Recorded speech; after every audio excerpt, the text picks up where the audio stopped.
الحمد لله الحمد لله الذي خلق آدم من طين وسواه ألا له الخلق والأمر فتبارك الله أحمده سبحانه وتعالى حمدا لا بلوغ لمنتهى وأشهد أن لا إله إلا الله وحده لا شريك له شهادة تنجي قائلها من عذاب الله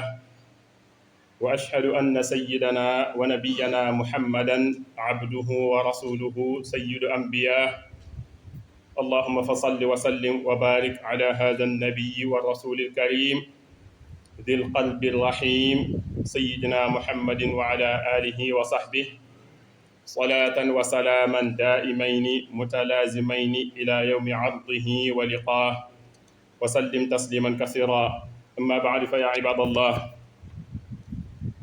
إن خطبتنا اليوم ستتحدث عن ضرورية اجتماعية لبناء حياة الإنسانية وتكوين الأسرة إنه أمر تقتضيه الفطرة قبل أن تحث عليه الشريعة ألا وهي الزواج فقد شرع الله الزواج أساسا لنظام هذا الكون وعمارته وهو من آيات الله الدالة على حكمته قال تعالى ومن آياته أن خلق لكم من أنفسكم أزواجا لتسكنوا إليها وجعل بينكم مودة ورحمة إن في ذلك لآيات لقوم يتفكرون وقال أيضا في سورة النحل والله جعل لكم من أنفسكم أزواجا وجعل لكم من أزواجكم بنين وحفدة ورزقكم من الطيبات ففي الحديث قال رسول الله صلى الله عليه وسلم أربع من السعادة المرأة الصالحة والمسكن الواسع والجار الصالح والمركب الهنيء أربع من الشقاوة الجار السوء والمرأة السوء والمركب السوء والمسكن الضيق ومن أهمية الزواج سبيل إلى البنين والحفدة وجعل لكم من أزواجكم بنين وحفدة والبنون هم زينة الحياة الدنيا كما قال الله سبحانه وتعالى المال والبنون زينة الحياة الدنيا الزواج من سنن الأنبياء وهدى المرسلين وهم القادة والقدوة الذين يجب علينا أن نقتدي بهداهم قال الله تعالى ولقد أرسلنا رسلا من قبلك وجعلنا لهم أزواجا وذرية عن أبي أيوب الأنصاري قال رسول الله صلى الله عليه وسلم أربع من سنن المرسلين الحياء والتعطر والسواك والنكاح عباد الله الزواج امتثال لأمر النبي صلى الله عليه وسلم قال رسول الله صلى الله عليه وسلم يا معشر الشباب من استطاع منكم الباءة فليتزوج فإنه أغض للبصر وأحسن للفرج ومن لم يستطع فعليه بالصوم فإنه له وجاء وروي عن أنس بن مالك رضي الله عنه قال رسول الله صلى الله عليه وسلم أن النبي صلى الله عليه وسلم حمد الله وأثنى عليه وقال لكني أصلي وأنام وأصوم وأفطر وأتزوج النساء فمن رغب عن سنتي فليس مني وحث عليه الصلاة والسلام بالولود الودود وقال عليه الصلاة والسلام تزوجوا الودود الولود فإني مكاثر بكم الأنبياء يوم القيامة وروي عن أبي هريرة رضي الله عنه قال رسول الله صلى الله عليه وسلم تنكح المرأة لأربع لمالها ولحسبها ولجمالها ولدينها فاظفر بذات الدين طربت يداك وترك النكاح سبب من أسباب الفساد في الأرض ويتخلف عن ذلك بأعذار واهية تارة يقول حتى أكمل الدراسة وتارة يقول حتى أشتري مسكنا وتارة يقول كذا وكذا وقال عليه الصلاة والسلام إذا خطب إليكم من ترضون دينه وخلقه فزوجوه إلا تفعلوه تكن فتنة في الأرض وفساد عريض جعلني الله وإياكم من الذين يستمعون القول فيتبعون أحسنه ربنا آتنا في الدنيا حسنة وفي الآخرة حسنة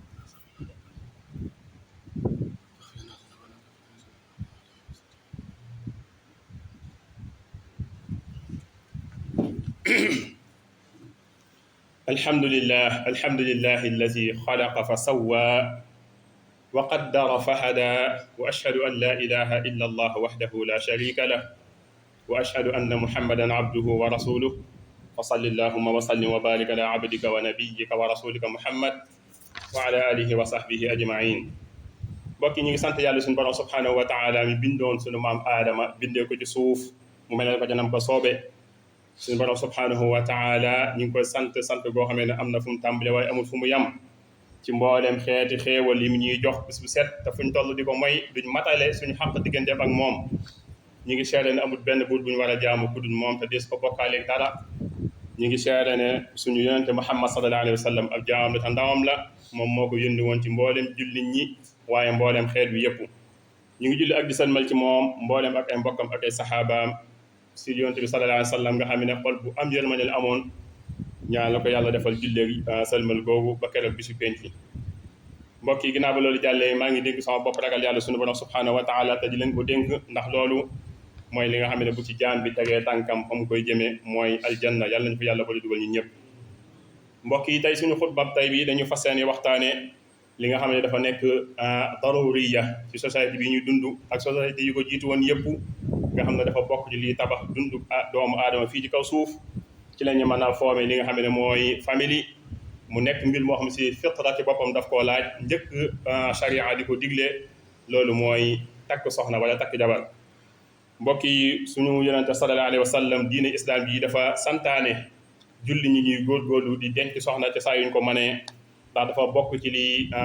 saxal jàmm ci kaw suuf waaye day saxal ak dal ci kaw suuf waaye dafa bokk ci kawteef yi wala kiimaani suñu borom subhanahu wa taala yi nga xamee ne bés bu set dañu koy wan mi ngi wax ci biir alquranul karim ne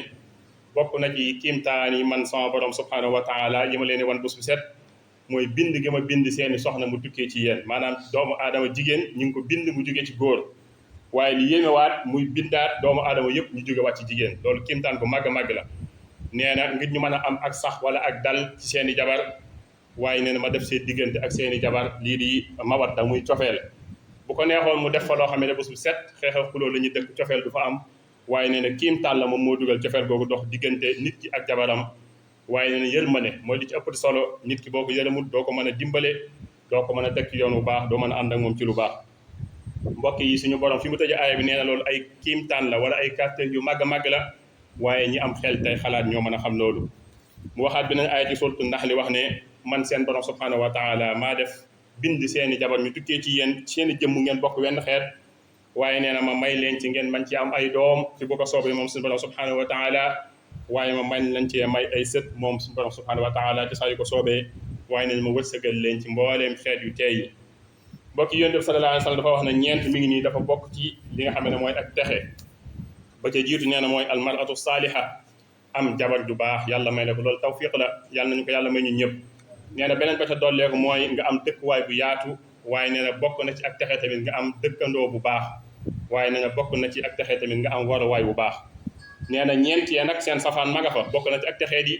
dëkkandoo bu bon jikko wala boo xam daf lay lor fu mu toll waaye soxna soo xam ne si jikko ja doy na waar waaye ak waruwaay boo xam ne ñi nam war a mel melu ko ak dëkkuwaay boo xamante ne si nii dafa xat lool mbokk yi bokk na ci li nga xamee ne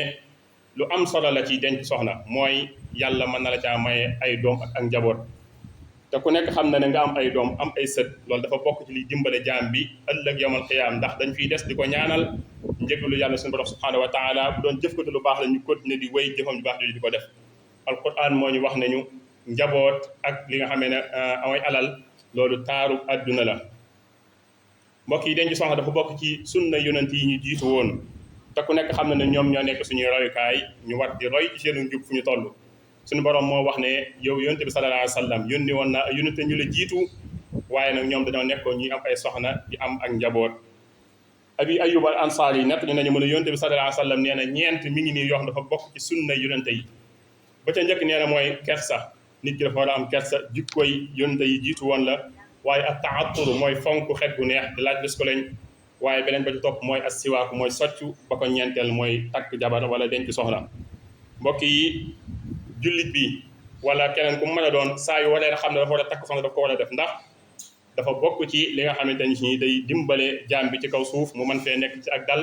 man fee nekk ci ak sax waaye nag takk soxna ci jullit bi dafa nekk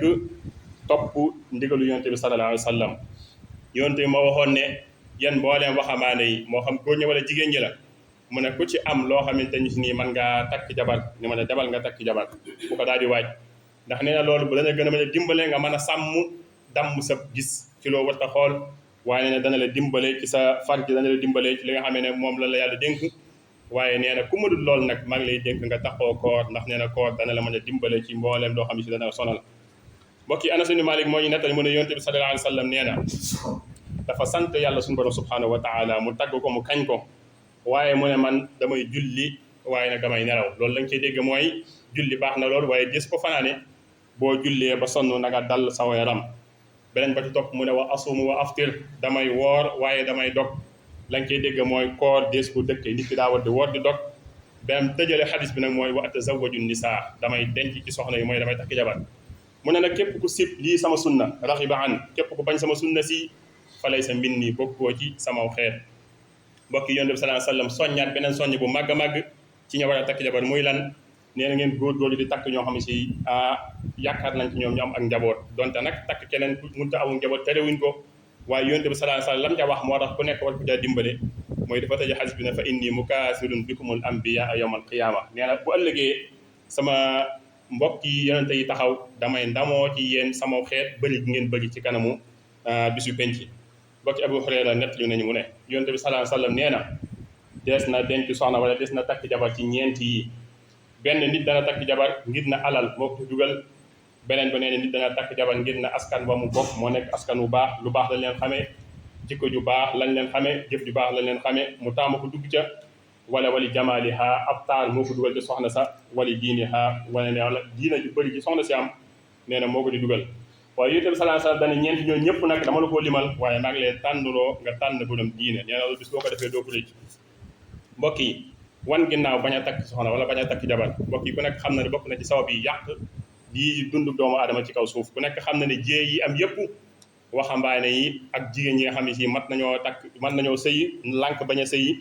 di teg ay lay yoo xam si nekkul lay yu dëgër ñenn ñi dañ lay wax ne la ba may àggale sama njàng kan moo la wax ne la sam njàng bu àggee da nga mën a am jabar ci da nga mën a am jëkkër wala da nga mën a am jabar ñeneen ñi di wax ne damay xaar ba tabax kër doo ko mën a takk jabar loolu lépp ay wax la yoo xam ne nekkul wax yu dëgër yonent bi sallallahu alayhi wasallam ni mu wax ku ko defoon lu bëree bëri dana wàññeeku nee na nit ku ñëw xit bala ne da laa bëgg a takk jabar wala jigéen ñëw ne la dafa bëgg nga denc ko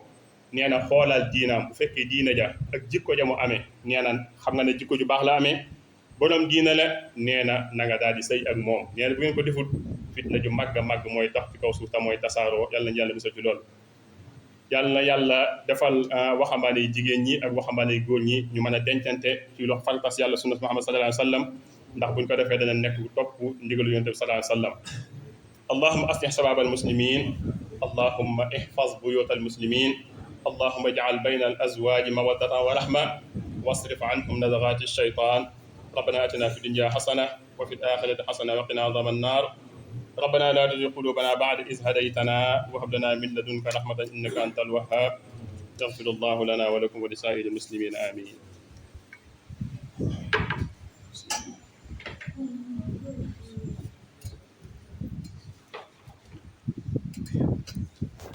سبحان الله.